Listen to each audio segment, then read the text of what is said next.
Okay, so our luncheons are the second Tuesday of every month here at the college.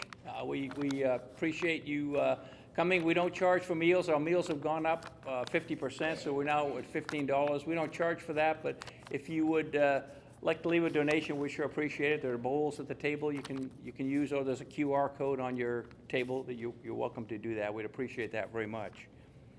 And sponsorships are available. They're $150 for luncheon, and so we would also appreciate that. Okay, the next I'm going to include today, the next 5 speakers, including Harold today, are going to be awesome. Now, next month will be Brenda Pennington. She is this really successful commercial real estate company here in Houston, and she's a great speaker. So she'll be here, and then Mike Mantell in October for a Pastor's Appreciation Luncheon. We invite pastors from Tomball and other areas around Tomball to come, and we honor them, and their guests or spouses come along. So mark that down on your calendar. And then in November, Wesley Hunt, who hopefully will be our next congressman, will be here to speak, and that will also be a great one, and we'll honor our veterans. So we'll invite the veterans here, and we'll honor all of them at that luncheon. And then, of course, in December, we have the Concordia Chancel Choir, and one of the members is back here. Raise your hand. They will be here to sing for us, and they're always awesome, so we appreciate you all doing that. Okay, I would like to introduce Harold. Known Harold for a long time. He's the engineering manager for Kemp Valve Inc. here in Tomball. 28 years before that, he worked for Compaq and HP in various engineering, R&D, and marketing roles. He retired from HP as a distinguished technologist in HP's emerging compute lab. Is it computer? Did I get a misspelling? Compute, it is compute. Okay, sorry. Before Compaq, he served as an officer in the U.S. Air Force at Wright-Patterson Air Force Base in Ohio, where he performed research on aircrew optical systems. He holds a Master's of Science degree in electrical systems engineering from Wright State University, a Bachelor of Science degree in physics from TCU. He holds 16 granted patents and more than 20 publications. He's been married to his wife, Kara, for 34 years. They have 2 adult children, Austin and Victoria. And they've been members of Wynwood Presbyterian Church for 25 years. He's an ordained elder and a deacon, and he has led Sunday school classes for over 20 years. He's a lifetime member of the NRA, a certified instructor for rifle and shotgun, and a range safety officer. So we should also feel pretty safe here today with Harold here. And he's traveled to all 50 states and 21 countries, and it's my pleasure to give you Harold Merkel.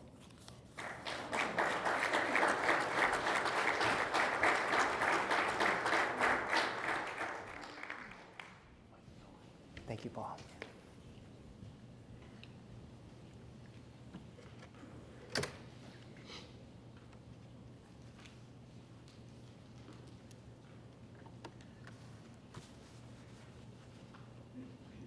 Part of being 60, you have to wear these. All right. So thank you very much for this opportunity. Is the mic picking me up okay? Not good. Can't hear you. Better? Better? There you go. Not really. We'll try this.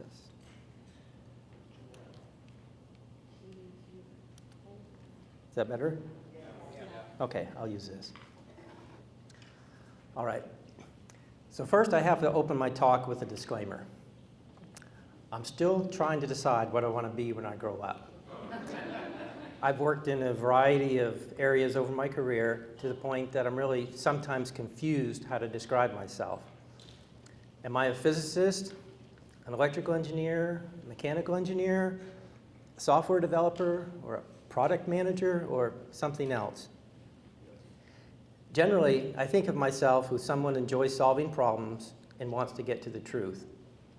My story is really one of responding to the opportunities that God put before me. With the gifts and abilities that I had. So I'll tell you that story and share some insights from my life experiences. First, I want to thank you for the chance to speak today, and also thank Paul for inviting me. As Paul said, I've known him for many years at Wynwood, and a few months ago, he asked me if I'd consider speaking at the Christian Business Luncheon. And I got to admit, my initial response was negative, but after some gentle prompting by Paul and thinking about it, I agreed. And the primary reason I agreed was that I didn't know what I would say, but I was curious about what I might learn after the prospect of reflecting on my life and career, and that curiosity drove me. So let's begin. At the outset, I recognize I've been abundantly blessed in my life, starting with the family into which I was born. And I'm going to probably spend what you'd consider a disproportionate amount of time on my early life because it has had the greatest impact on who I am. I was born to Jim and Elizabeth Merkel of Mars Hill, Maine in November 1961. My dad was from Llano, Texas, one of 9 children. He joined the Air Force in 1949, and after serving in Korea, he returned to the States to be stationed at Prescott Air Force Base in northern Maine. There, he met my mother, the 4th of 5 children of a dairy and potato farmer in the small town of Mars Hill. They were married in October of '53. My brother James was born in '56, my sister Susan in '57, and I came along in 1961. Both my parents were shaped by growing up in large families during the Depression, working from an early age, and being teens during World War II. Throughout my childhood, they provided great examples of what it means to be industrious at work and at home. My parents were authentic Christians. They lived what they professed, and there was little hypocrisy in them. We were members of a small Baptist church, and with few exceptions, we were there every week for Sunday school, worship, and then back again Sunday evening. I'd heard the gospel preached for as long as I can remember. In the fall of 1971, at 10 years old, I heard an evangelist named Austin Calder preach one evening. That night, the Holy Spirit regenerated my heart, and I understood my need for Christ and made a profession of faith. A few weeks later, on December 5th, I was baptized. Throughout my childhood, we were taught the fundamentals of faith, morals, and manners. I heard Bible teaching on the radio in the mornings as my dad listened to J. Vernon McGee. We also learned responsibility and work. My parents had good jobs, and our income was probably above average for our area. We had what we needed, but there were limits on what we could afford. I remember my mom had a folding wallet with envelopes for various bills into which cash was set aside. And she would sometimes, as she called it, rob the budget to move money from one envelope to pay for something unexpected. This behavior imprinted on me the importance of managing money wisely. And some in my family would even say I took it to the next level and am downright stingy, a tightwad. The town of Mars Hill is in Aroostook County. Aroostook County is the largest county in Maine and comprises approximately the northern quarter of the state.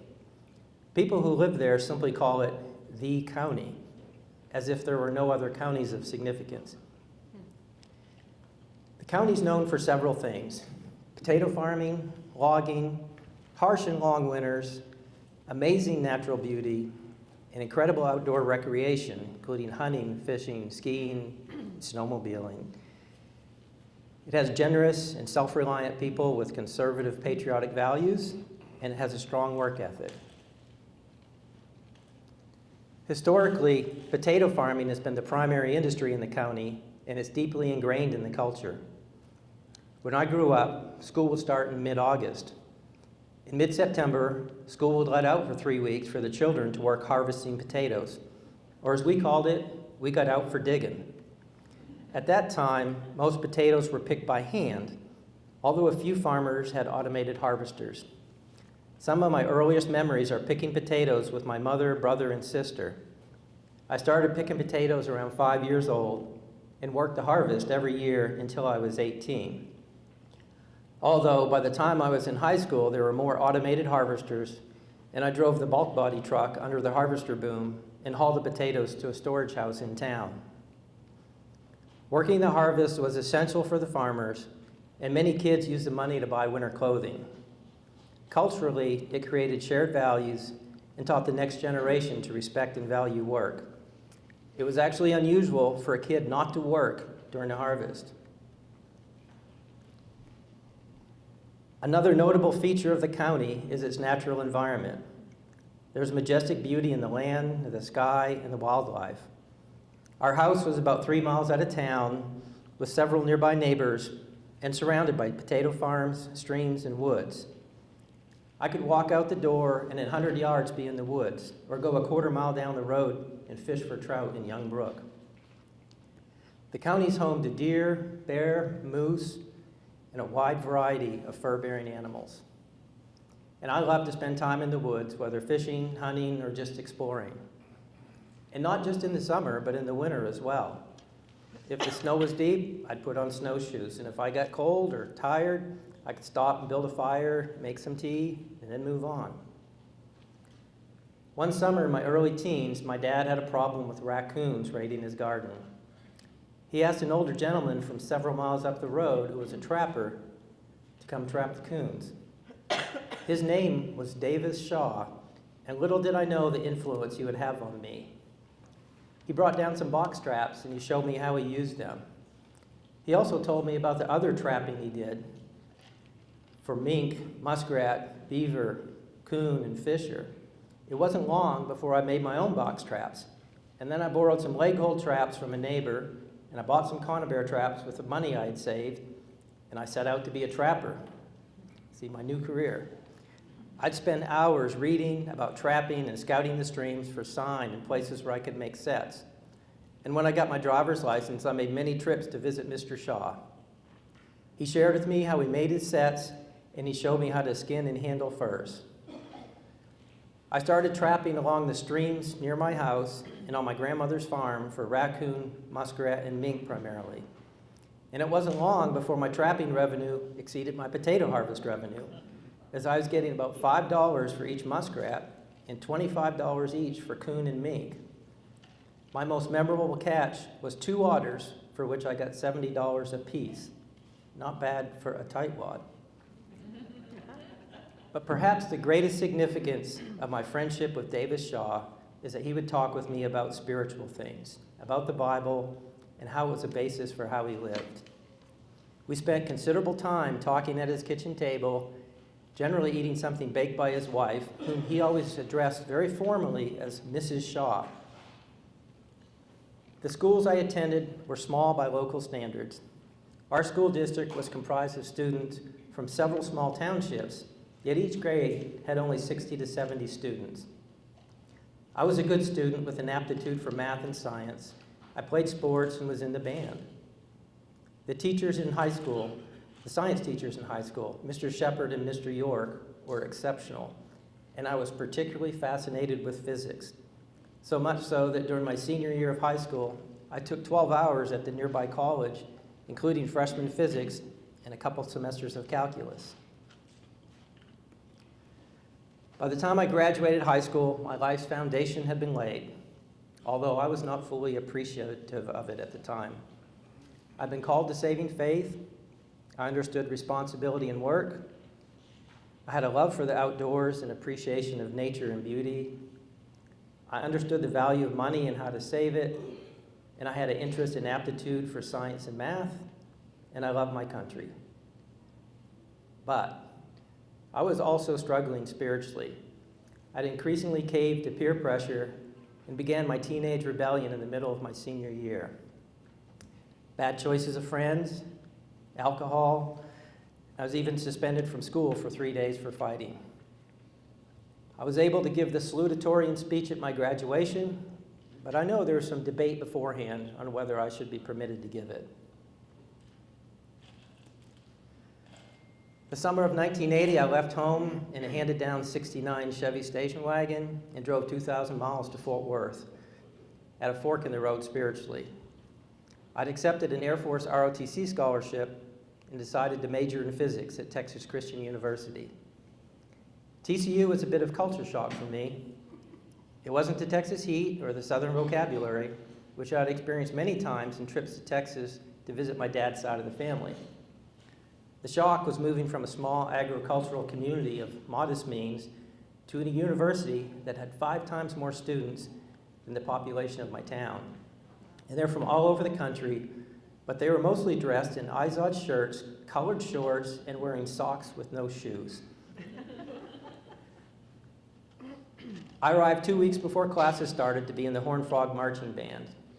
At band camp, I made a lot of friends, including a sophomore trumpet player named Bobby Johnson, who invited me to an ice cream party organized by the college ministry of Hope Baptist Church. That started me in a direction of making more friends in the college ministry, joining a small group Bible study, attending the Hope Baptist worship services, and being discipled by several seminary students who were serving in the college ministry.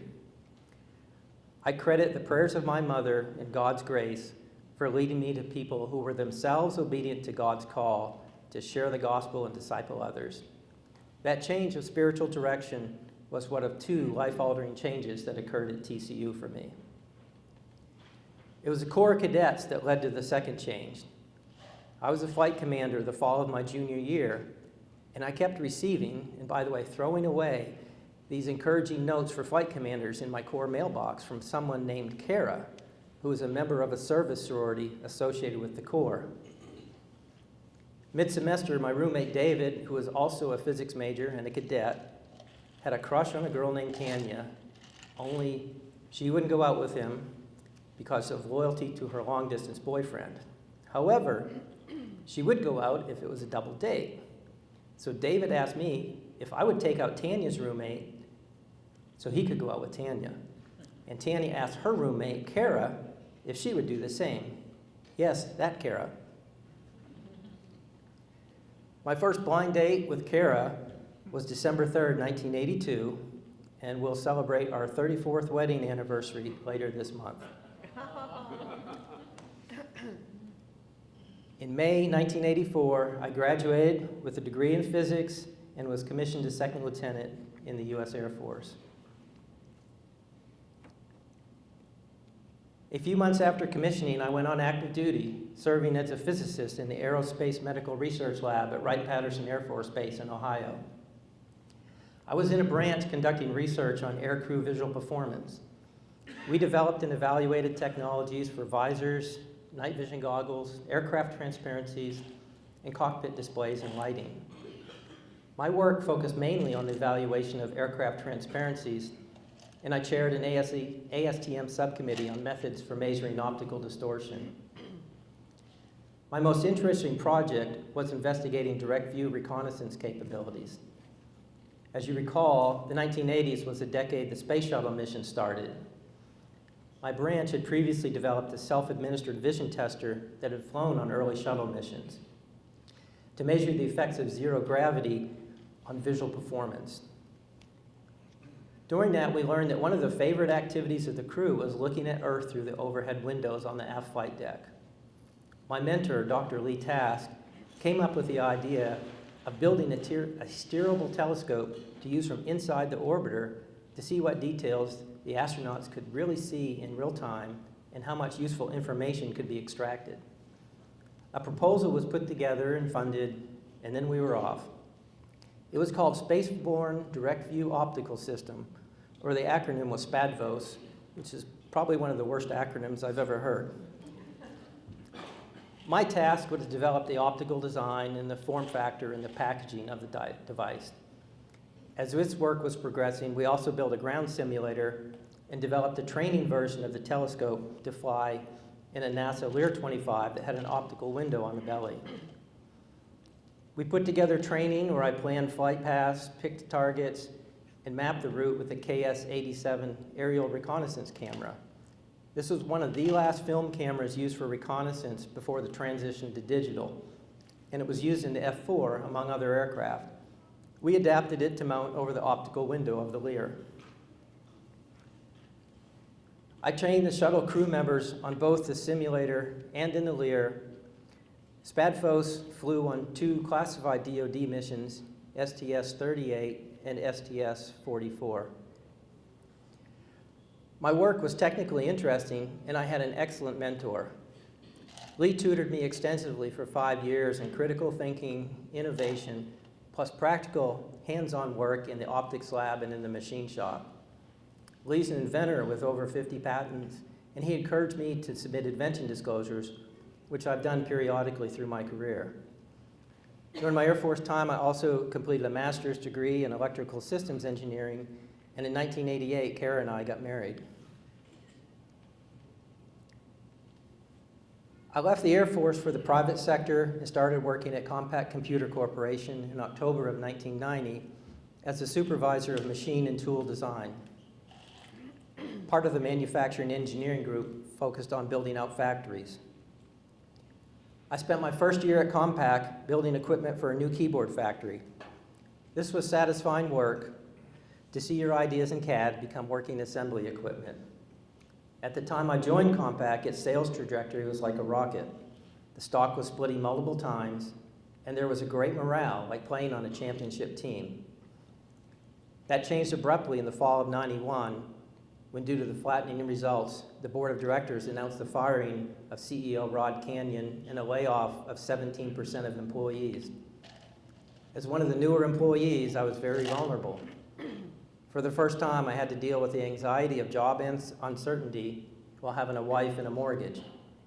But God was gracious. Although my entire group was disbanded and several were let go, I was moved to another manufacturing engineering team.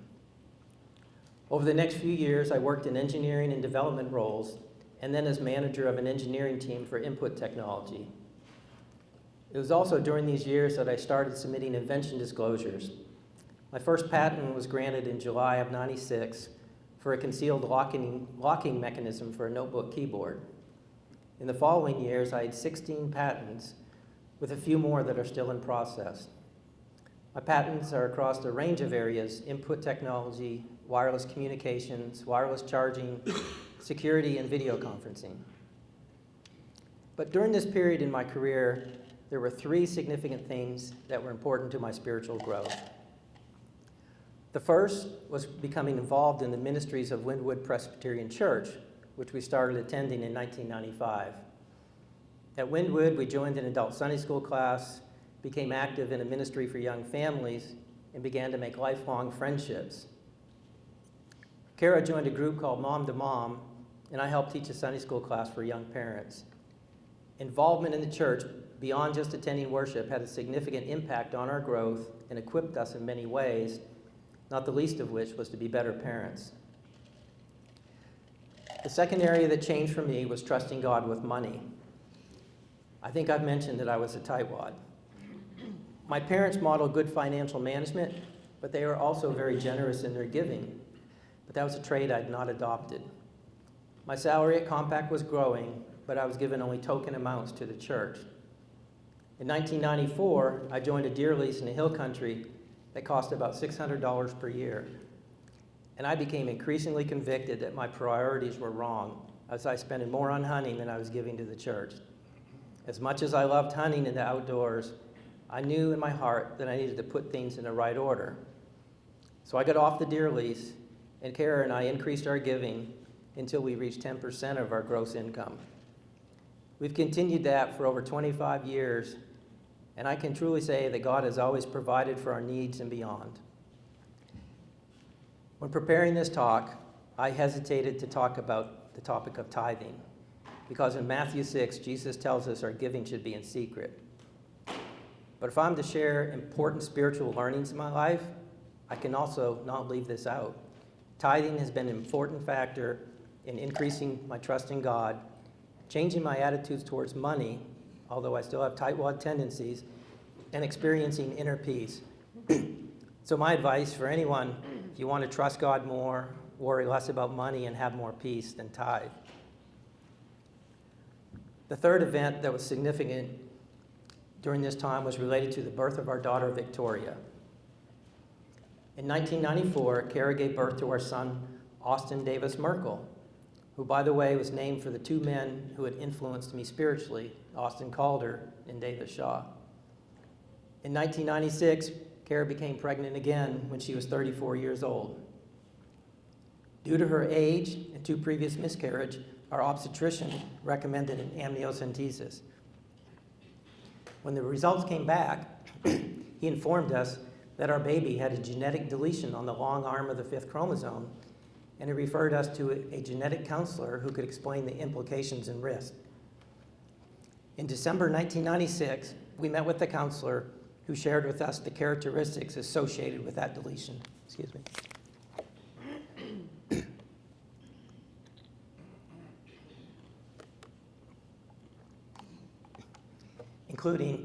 including unique physical features such as a large chin, widely spaced eyes, unusual ears, clubbed feet, varying degrees of mental retardation, and links to various diseases. We were given copies of journal articles and studies related to this deletion. I noted that some of the genetic studies were conducted at mental institutions, and I questioned the ability to apply conclusions from such a biased sample to the general population. The counselor used the analogy of baking a cake, arguing that if you leave out one of the ingredients, the cake's not going to come out right. She strongly advised us to have an abortion, and that was just before we stood up and left her office. That kicked off a 5-month period of prayer and preparation, along with anxiety, as we awaited Victoria's birth. We prayed for God's will to be done, for a healthy baby, and the strength to handle whatever was the outcome. We were mentally preparing to raise a special needs child and expectant of God's unique blessings that come with that. Finally, on April 21st, 1997, Victoria was born. The pediatrician was on standby and did a thorough evaluation looking for genetic abnormalities. Other than an unusual crease in the lines of her palm, which Kara's dad also had, there were none. We watched Victoria's development very closely her first year, but it eventually became apparent that none of the physical or mental symptoms the genetic counselor assured us that she would have, that she had. And by the way, Austin is now a captain in the U.S. Army Special Forces Assistance Brigade at Fort Bragg, and Victoria recently started her first job as an 8th grade math teacher in Midland, Texas.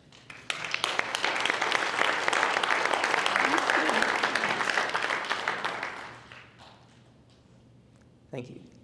In my first decade at Compaq, I had several engineering roles and managed an engineering team. After that initial layoff in 1991, it seems like there was a reorganization or change in strategy about every other year that put your job at risk. In 2000, there was a major effort to offshore more of Compaq's engineering to Taiwan OEMs. Engineering teams were shrinking and being consolidated, and I started to evaluate my opportunities. In mid-2000, I was approached by a manager in product marketing who I'd worked closely with and asked if I'd be interested in a product manager position in commercial notebooks. Although I had to endure a lot of smack talk from my engineering buddies for moving to, quote, the dark side, I accepted, and it turned out to be a great broadening experience. It presented learning opportunities and new insights in how the business runs and how we sold our products. In product marketing, I managed our flagship thin and light notebook at the time, the M700, along with its successor. It was during this time that HP purchased Compaq, which ushered in yet another set of layoffs associated with the integration of the two companies. After 2.5 years as notebook product manager, I became the product manager of the wireless devices for commercial notebooks. My technical background made me a good fit in this role. And this was in the very early days before Wi-Fi. Wireless LAN, Bluetooth, and 3G cellular devices were just emerging, and we were racing against competitors to be the first to offer integrated solutions. After a few years of wireless product management, I managed the business notebook strategic marketing team. In addition to wireless technology, I was responsible for security, operating systems, software, and other emerging technologies. I look back on this job as one of drinking from the fire hose. My small team of 8 product managers and I covered a broad set of areas in a market where the technology moved at an incredible pace. In 2011, I moved to a position of technology strategy manager in the office of the CTO for the personal and printing and personal systems group. There I was able to combine my marketing and engineering experience to lead strategy initiatives to develop innovation and differentiation opportunities. In 2015, I was named the Distinguished Technologist and worked in HP Labs, where I continued to develop strategy and build proofs of concepts for emerging technologies, this time focusing on wireless power, collaboration and conferencing, identification technologies, and voice. Finally, in 2018, there was a reorg in HP Labs, and the small remaining HP Labs presence in Houston was being shut down. I had a choice of a retirement package or move to another position in the reliability engineering group. After praying about it and discussing it with Kara, I decided to retire on November 16th, 2018. Compaq and HP had been a rewarding career for 28 years, but I was at peace with the decision that it was time to move on. I hadn't decided what I would do long term, but I had several embedded controller product concepts that I wanted to prototype and a list of personal projects that would take at least a year. Maybe then I would see what was next. But God had something else in mind. So I have to digress a little bit to give some background on a business named ChemValve located here in Tomball before I kind of continue the story. ChemValve manufactures line, plug, and ball check valves for chemical processing and related industries. 25 years ago, it was a struggling small business located in Spring when it was purchased by my father-in-law, Bert Kaufenstein. Bert was a veteran of the valve industry and had been an executive at Keystone International. Over the years, Bert improved and expanded ChemValve's product line and grew the business. And along the way, it became a family affair, with my wife Kara running the office and her brother Keith running operations and quality. In 2018, Keith was being recruited to turn around an energy services company, but he needed a backfill at ChemValve. So just 3 days after I retired from HP, Keith talked with me about coming to ChemValve. And we agreed that I would work part-time until he was able to return, probably a year or perhaps 2. In January 2019, I came on board to focus on engineering and begin to transition Bert's technical knowledge to the next generation. There were many opportunities, particularly on the manufacturing side.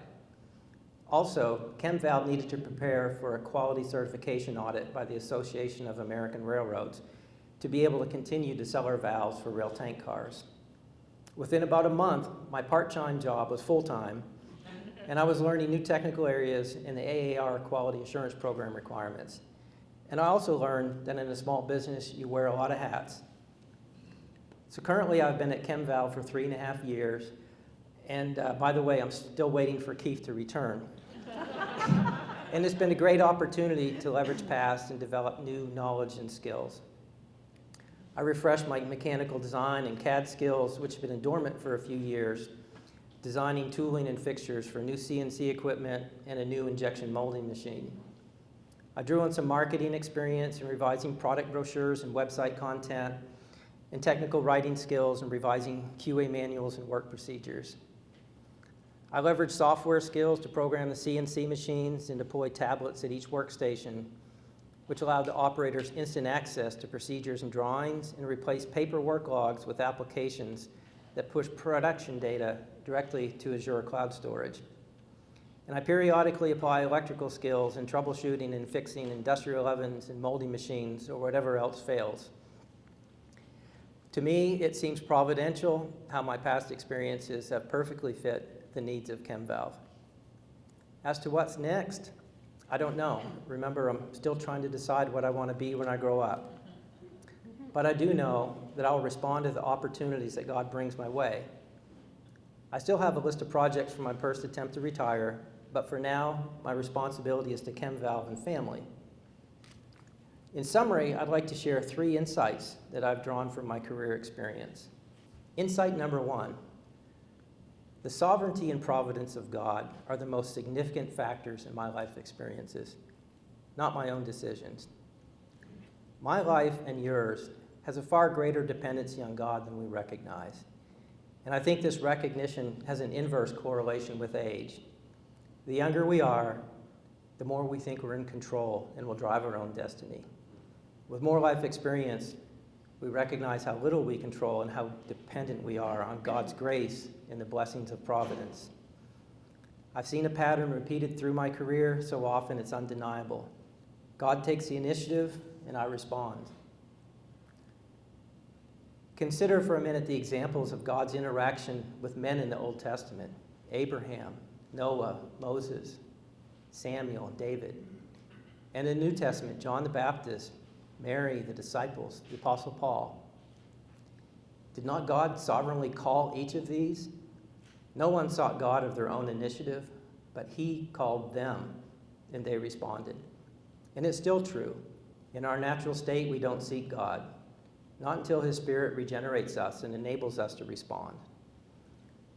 There's a doctrine of the Reformed faith called confluence, or also called concurrence, that describes how God's sovereign control of the world flows into our free choices to achieve his purposes, like two streams come together into a larger stream. Recall how Joseph's brothers, by their own choices, threw him into a pit and sold him into slavery. But God used those actions to achieve a greater purpose of saving Israel. In Genesis 50, Joseph says to his brothers, "You meant it for evil, but God meant it for good."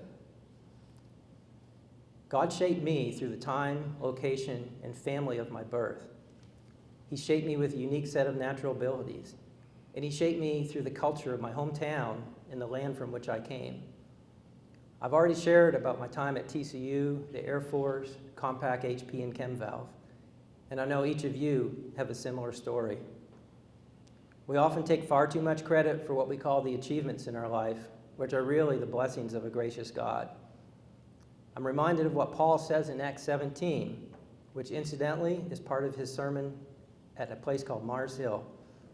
In him we live and move and have our being.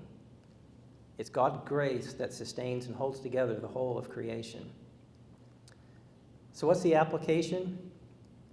By our obedience, we can become an instrument of God's providential plan in someone else's life. So reach out, speak truth, love your neighbor as yourself. In my life, I think of Austin Calder, Davis Shaw, and many others. Men I didn't seek, but who played an instrumental role in my salvation and spiritual growth. Insight number 2, my responsibility as a creature made in the image of God is to mirror the character of God. There are many ways in which we can mirror the character of God, but one that has been meaningful to me and provides the context for understanding my life's work is the first instruction to man found in Genesis 1, the creation mandate. After creating Adam and Eve, God commanded them, "Be fruitful and multiply and fill the earth and subdue it, and have dominion over the fish of the sea and over the birds of the heavens and over every little thing that moves on the earth." To subdue the earth and have dominion over its creatures means to be a steward of creation and to put it to use for the flourishing of mankind. To put it to use, we need to understand the truth of materials and natural laws, to apply our minds in areas such as physics, engineering, biology, and many more. And as we do, we observe order, complexity, harmony, elegance of design, and beauty that scales from the subatomic to the astronomical, traits which reveal to us something of the nature of God. This is why science and engineering are inherently satisfying. We are fulfilling the most fundamental call on mankind, and it points us to God. I've observed that my work falls into one of two categories: to create something new of value or to fix something that's not working. It's not a coincidence that this mirrors the two great works of God in salvation history, creation and redemption. As engineers, we come up with new designs and ideas. We create new value for ourselves and others. We also analyze problems and troubleshoot and test. We labor to understand what is broken, how it broke, and why. And then we fix it. Creation and redemption. The application: to mirror the character and works of God, we must know him. He's called us to pursue truth in all areas, whether science, economics, philosophy, or theology. Most of all, he calls us to pursue the truth about himself, his character and attributes, what he has done in history, and what he desires of us. So don't accept the false caricature that God is love and he just wants us to be happy. The truth of Scripture is that God is love, and he's also holy, righteous, omniscient, omnipotent, eternal, and self-existent.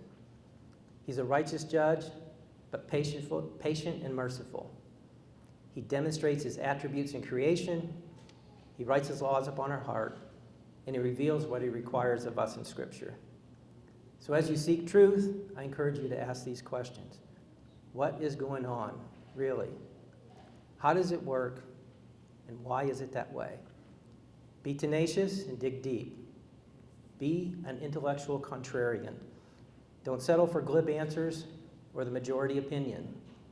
Turn it over in your mind and wrestle with it, and if it doesn't rationalize or make sense, keep at it. Insight number 3, don't abandon the fundamentals, scientifically and spiritually. Throughout my career, I observed many times problems occur because I neglected fundamentals. My program didn't run because I forgot to declare a variable, or I didn't include a library. Or I spent time troubleshooting an industrial oven, but I didn't first check the fuses. Just as there are technical fundamentals, there are also spiritual fundamentals. And I view the fundamentals of the Christian faith in 2 categories, personal and corporate. The personal fundamentals are commitment to knowing God's word, to prayer, and to personal worship, which provide the spiritual foundation for dealing with the world and the workplace. These small activities, practiced consistently over time, have great cumulative value. For me, that takes the form of listening to R.C. Sproul's Renew in Your Mind and through the Bible podcast each morning when I exercise. It means praying and worshiping during a morning walk. It means reading a table talk devotional at night and meditating on the Lord's Prayer, the 23rd Psalm, and the 10 Commandments before going to sleep. Corporately, there's value in being part of a church, the body of Christ, for fellowship, edification, service, worship, and receiving the sacraments. I can't begin to describe the value that being in small groups and classes has had over the years for Kara and me. Bible studies, classes on marriage and parenting, studying Christian classics like Mere Christianity or the Westminster Confession of Faith, and time spent serving as elder or deacon or other areas. These are truly life-changing experiences.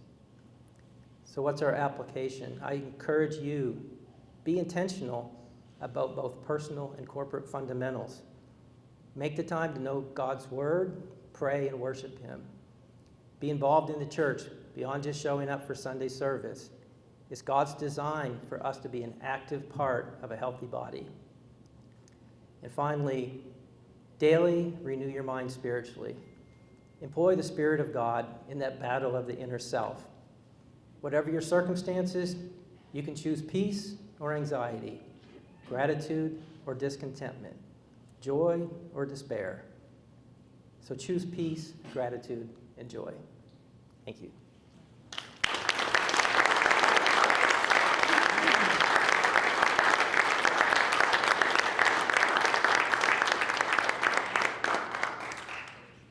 Are there any questions? Paul? Well, let me just rephrase the question in case you didn't hear it. He was asking about in the environment of Compact and HP, what's the status of Christianity in the workplace and are there restrictions on your expression of it? I would say it's certainly changed over the years. Compact had very conservative values initially. In 2001, when HP bought Compact, you know there was a sea change when there was like herbal teas showing up in the coffee areas that weren't there before. But I think in general, you can find and express your Christian faith within the company throughout that whole time period. And I've been part of Bible studies and small groups within HP, and we just met in conference rooms. It wasn't sponsored by the company. But over the last few years that I was there, it was increasingly a woke company, preoccupied with diversity and pride environmental stuff that did nothing for the business.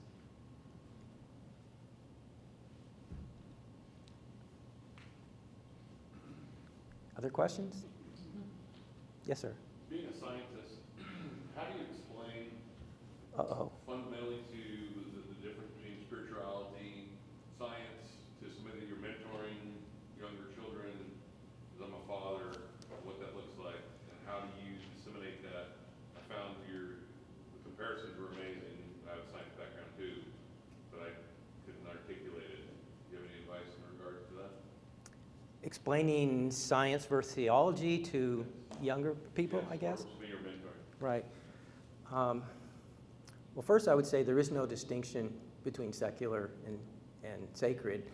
The universe, the world, is all God's creation, and He made us physical, and at this moment, Jesus has a glorified physical body in heaven. So the physical part is all part of God's creation. And I think it points to Him. A lot of people think faith is irrational because it's not material, but faith is, I think, 100%. Our Christian faith is rational. There are no contradictions that I've observed between science and Christian faith. There may be a few things that are paradoxical or still mysteries, but I don't think there's any contradictions. We can talk later, maybe. It's a big topic. Yeah, I think small.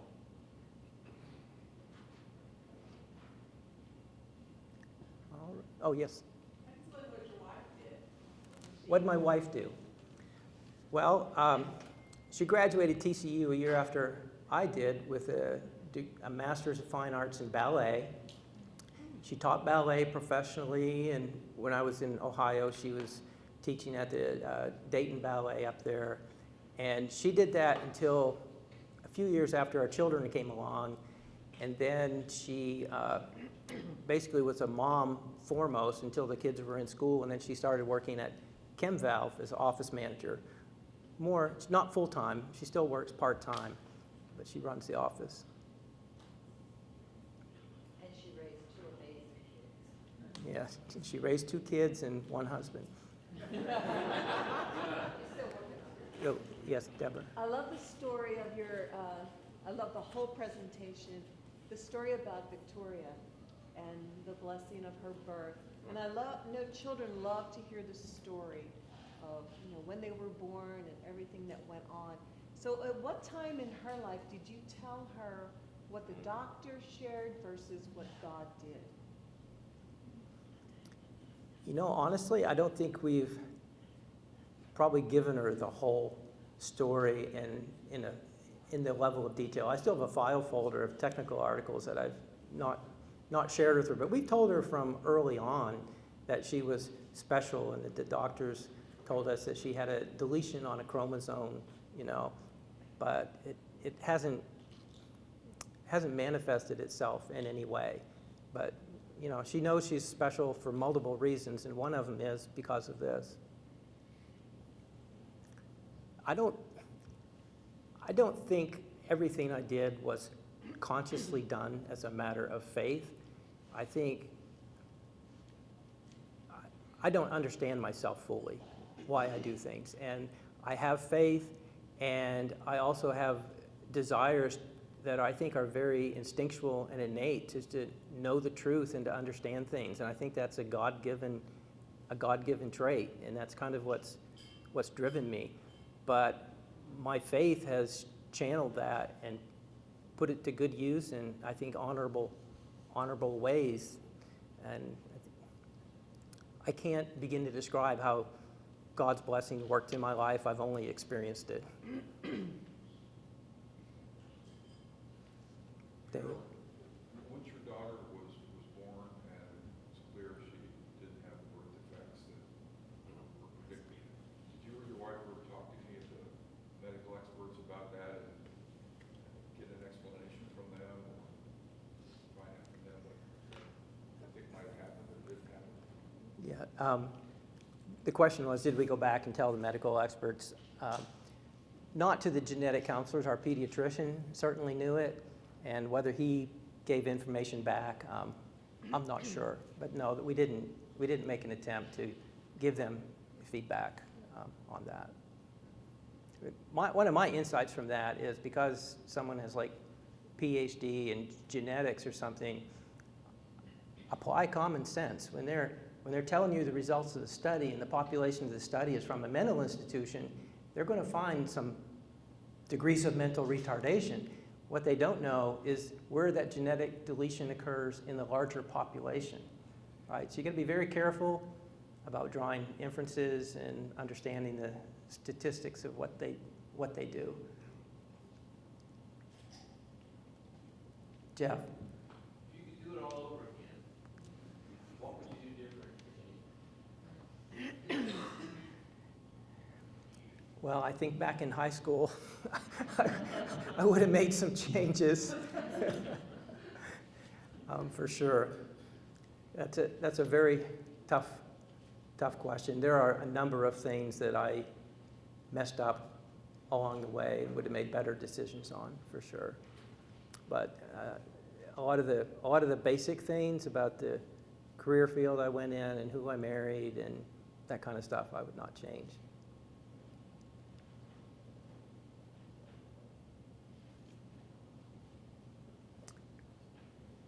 Well, if that's all, thank you again for your time. I appreciate it.